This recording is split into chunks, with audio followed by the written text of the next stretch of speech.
What is Order Pretender here, back with another Honkai style guide, and today I'm here with a full build guide for one of the 3 characters that were added to the standard pool that you can lose your 50/50 to, being Seele. This video is going to be taking you over her kin Eidolons, then I'll be taking you over her best Lightcone options, followed by that will be best Relic sets and Planar Ornaments, and then finally Mainstat and Substat recommendations. This video is updated as of 3.2 when the update did happen for when they got added to that standard pool that you can customize. And I also will have one for Blade and Feixiao coming out sometime next week. So if you're interested in one of the other 2 characters as well, definitely stay tuned. Before I get to the video, if you guys found the video helpful in any way, shape, or form, dropping a like would be greatly appreciated. If you're new or haven't done so already, be sure to subscribe and turn on the bell icon for future videos like this, along with all other types of style content and guides. And let's get straight into the video. So Seele is a quantum character following the path of Hunt. Her basic attack deals quantum damage equal to 100% of Seele's attack to a single enemy. Her skill increases Seele's speed by 25% for 2 turns and deals quantum damage equal to 220% of Seele's attack to a single enemy. Her ultimate, Seele enters the amplification state and deals quantum damage equal to 425% of her attack to a single enemy.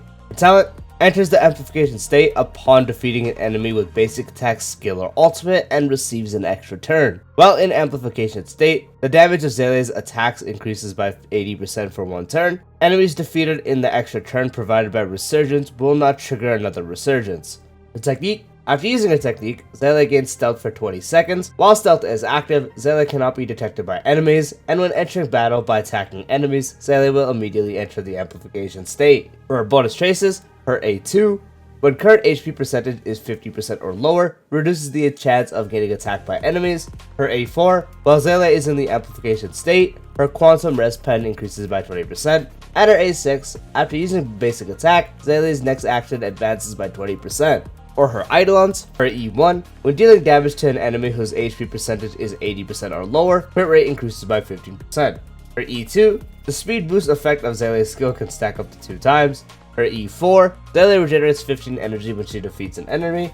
And her E6, after Seele uses ultimate, inflict the attacked enemy with Butterfly Flurry for 1 turn. Enemies in Butterfly Flurry will additionally take 1 instance of quantum additional damage equal to 15% of Seele's ultimate damage every time they are attacked. If the target is defeated by Butterfly Flurry states additional damage triggered by other allies' attacks, Seele's talent will not be triggered. When Seele is knocked down, the Butterfly Flurry inflicted on enemies will be removed. Taking a look at the best Lightcone options for Seele, she doesn't have too much to work with how she does play, but her best one is obviously going to be her signature Lightcone, which provides the wearer an 18% increase in crit rate, and while the wearer is in battle, for every 10 speed that exceeds 100, damage dealt by basic attack and skill increases by 6%, and at the same time increases the crit damage of the ultimate by 12%, and can stack up to 6 times. Starting it off, you already be giving a big 18% increase in crit rate, which is fantastic because Seele does want to get as close to 100% crit rate as possible, so it giving you 18% to start is very good. And for every 10 speed you do have that goes above 100, you get a damage dealt increase for your basic attack and skill, and crit damage increase for your ultimate up to 6 times, meaning it can go up to 160 speed. You don't actually have to cap this to make it fully effective. Obviously, if you can get to 160 speed or higher, it's going to be at its full effect, meaning it will be further the best, but it's always going to be the best. You always will have Seele at a minimum of 134 builds, as with her 25% increase to speed, and she already has a really high base speed of 115. You practically will always be going above a 140-ish, even at E0. At E2 especially, it becomes that much easier to get 160 with something like an attack percent build. Regardless, even if you're able to hit 160 speed or not in battle or outside of battle, it's still going to be your best option, as it gives her a massive increase in damage dealt for her basic attack and skill, and big crit damage increase for her ultimate. And the more you stack it, the significantly more powerful it does become. So you combine the fact that this is giving you crit rate, crit damage on your actual ultimate, and then a damage dealt increase for free on your basic attack and skill is why it is the best option.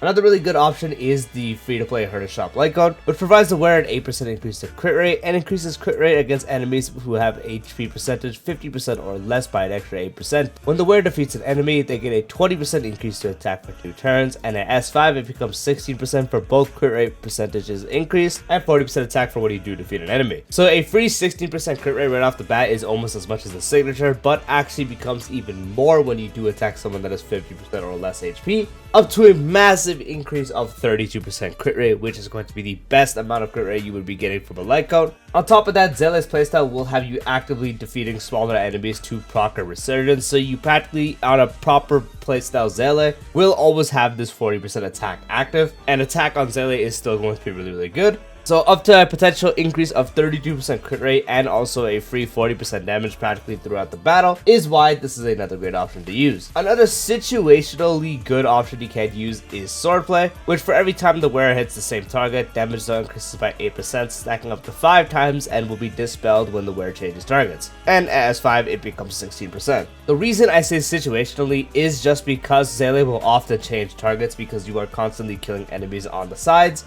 To proc a Resurgence, so you prioritize the smaller enemies, proc Resurgence, go for one of the big guys, or go for even more smaller enemies on the side. So you are constantly changing targets, so often you won't be able to have the full effect of the Lightcone on one enemy, but the times you are able to have at least a decent amount on the enemy, and with her skill she stacks it up very fast as she hits a bunch of times on her skill. The times you are actually locked into that one enemy makes it strong, and even with a skill usage it practically makes the next day and the next hit stronger, which is why it's another solid option you can use. And the last option is just the Only Silence Remains Lightcone, which gives 16% attack, and if there's 2 or less enemies on the field, crit rate increases by 12%. S5, it is a 32% increase in attack and a 24% increase in crit rate. This one is also situational because it's free attack, 32% at that. But often with Seele, if there's only 2 enemies on the field, it's kind of hard to use her and you probably won't be using her. Just because that probably means there's no enemies on the side for you to constantly be killing. And if there's not less than 2 enemies on the field, so if there's 3 or more, it's not going to give you the crit rate. But if you are able to actually work around the having 2 enemies less on the field, you're going to get a free 24% increase in crit rate. So situationally, it can be good, but this is more of a last option if you don't have any of the others. For the best relic sets for Seele, the best in slot actually does change depending if you on the team have more sources of defense ignore or not. If you do not have any other sources of defense ignore, then the best in slot becomes the Scholar set, which 2-piece increases crit rate by 8% and the 4-piece increases damage dealt by the skill and ultimate by 20%, and after using ultimate additionally increases the damage dealt by the next skill by 25%. Free crit rate is going to be very good, as I mentioned on the Lightcone section. That crit rate is super important, and you get a free increase to your main sources of damage being skill and ultimate by 20%. And anytime you do use your ultimate, you're going to get a bigger increase to your next skill. And very often, Seele can use the ultimate to kill someone on the side, and then your next skill will be even stronger to proc multiple turns of Resurgence. So you getting practically all buffs towards your main sources of damage being skill and ultimate. Skill is technically the more one you want to focus on because you're going to be using it significantly more, but you don't want to fully neglect ultimate because her ultimate does a lot of damage on itself as well. So free damage dealt for both of them, and then increasing it even further for the next skill when you do use the ultimate does make Scholar the best in slot if you have no other forms of defense ignore. Now the next best set is going to be the Quantum set 4-piece, which becomes the best if you have other sources of defense ignore on the team. 2-piece increases quantum damage by 10%, and the 4-piece, when the wearer deals damage to an enemy, ignores 10% defense, and if they have quantum weakness, additionally ignores 10% defense. Another thing to factor in is if they actually do have the quantum weakness. If they don't, then Scholar is going to perform better. But the set still can actually perform better even if they don't have quantum weakness if you do have, again, more sources of defense ignore. 2-piece giving you 10% quantum damage is just going to benefit her overall damage, and the 4-piece giving you up to a 20% defense ignore is great on its own. Against a quantum weak enemy, the difference between Scholar and the Genius set is very little. So even if you have no other sources of defense ignore versus Scholar, it's actually not that different against a quantum weak enemy. But if you do have more sources of defense ignore such as Sunday E1 and you do have a quantum weak enemy, then the Genius set does become the best. 20% defense ignore on its own for Seele is going to be good. Even the 10% is technically nice, but 10% on its own is kind of whatever. And then again, 2-piece gives you an increase to all types of damage you do because she is quantum. And so the Genius set is the other best in slot. Past that, it is going to be combining 2 pieces. So primarily you will be doing 2-piece Scholar with 2-piece of one of the 2 quantum sets, so 2-piece Genius set or 2-piece Poet, as both the 2 pieces increases quantum damage. Or you can do 2-piece of one of those and do 2-piece of one of the attack percent increasing sets, so something like the Dot set, Windsori, Hero, Musketeers, or 2-piece of one of those and 2-piece of the debuff set for the extra damage you can do against enemies afflicted with debuffs. But of course, do note you need a debuff on the enemy for that to work. But yeah, that's practically it. So again, if no other sources of defense ignore, Scholar does become the best foreign slot. If you do have other sources of defense ignore against a quantum weak enemy, the Genius set becomes best in slot 4-piece. But do note, the difference against a quantum weak enemy with no other sources of defense ignore with Scholar Sight is not that different. So just use whatever gives you the best stats. If you don't have either of those, then it is combining 2-piece, so 2-piece Scholar with 2-piece of one of the quantum sets, 2-piece of one of those with 2-piece of one of the attack percent increasing sets, or if you do have a debuff on the enemy, you can do 2-piece of one of the ones mentioned and 2-piece debuff set. For Planar Ornaments, if you are able to get her to 160 speed in battle, Glamoth does become the best, giving you 12% attack, and if the wearer speed is higher than 135/160, wearer deals 12%/80% more damage. So it practically becomes free 12% attack percent and free 18% more damage for all your sources of damage. So if you are able to hit 160 speed in battle, it just becomes the best over all the other options. But at 135, it's very, very below the next option I'm going to mention. If you're only able to hit 135 or higher but lower than 160, don't worry, this is still going to be a great option to use. But at 160 or higher, it is far none the best. Next best option is going to be Relic Arena, which provides 8% crit rate and increases damage dealt by this basic attack and skill by 20% if the wearer does have 70% or higher crit rate.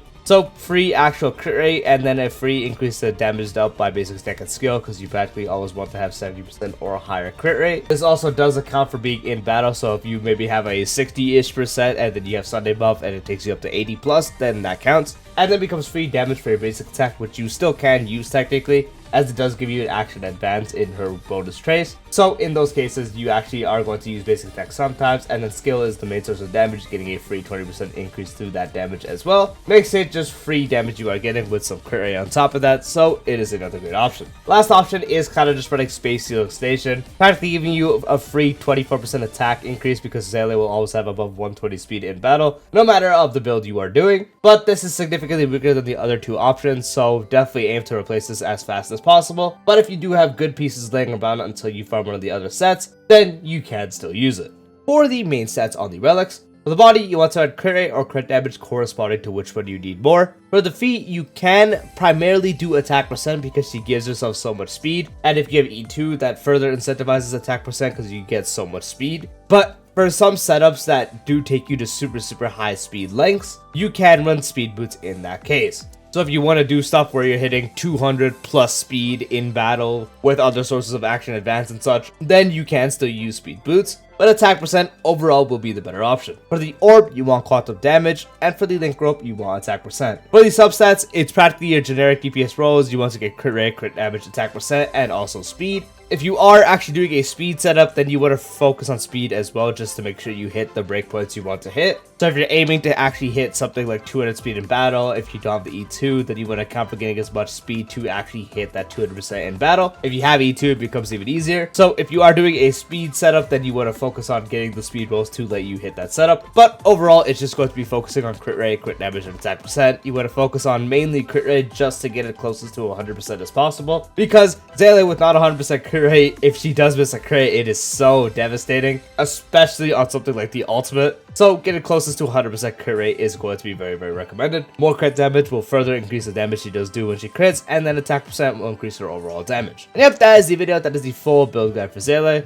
Once again, if you guys found the video helpful, dropping a like would be greatly appreciated. If you haven't done so already, be sure to subscribe and tell the bell icon for future videos like this, along with all other types of Star Wars content and guides, and I'll see you later.